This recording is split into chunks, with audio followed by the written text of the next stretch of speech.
Fuck you, fuck you, fuck you, fuck you, fuck you, fuck you, fuck you, fuck you, fuck you, fuck you, fuck you, fuck you, fuck you. This is the best one. Hey, what's going on today, guys? Today I've got a video for you on which is better for powerlifting, overhead press or incline bench. So we're going to start with the overhead press. The overhead press is commonly prescribed in most strength training, and this is a strength training programs. Popular programs such as Starting Strength, Strong Lifts 5x5, and Wendler 531 all utilize the overhead press to a great extent.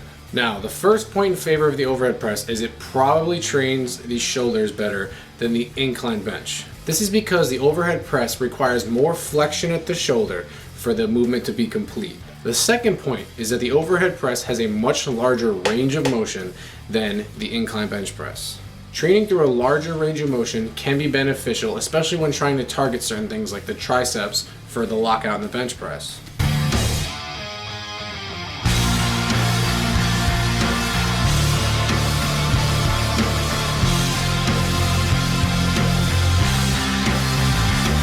I'm going to show you a picture here of the muscles activated during the overhead press versus the incline bench, and you'll also notice that the overhead press activates many more muscles than the incline bench press. And in some cases, I could argue that the overhead press is more of an athletic movement than the incline bench. Alright, now moving on to the incline bench. The biggest argument I can make with the incline bench is that it's probably more specific to powerlifting. In the sport of powerlifting, there is no overhead press event. It is the bench press.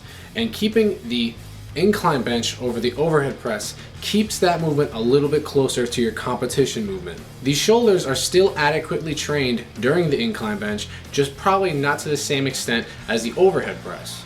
Another big point I'd like to make is that normally you can use much heavier weights on incline bench press than you can for your overhead press. The incline bench is probably easier to recover from as well because it requires less core activation as opposed to the overhead press where you are standing and need to stabilize yourself. Easy to recover from usually means more volume, which usually means more progress. So what do I think? I think in regards to powerlifting, the incline bench press is a better movement to be trained on a weekly basis. I still see plenty of room to use the overhead press, but mostly as a movement to add more volume to your program. Alright guys, so that's it for today. If you have any questions, comments, or concerns, leave them in the bottom, and I'll see you next time.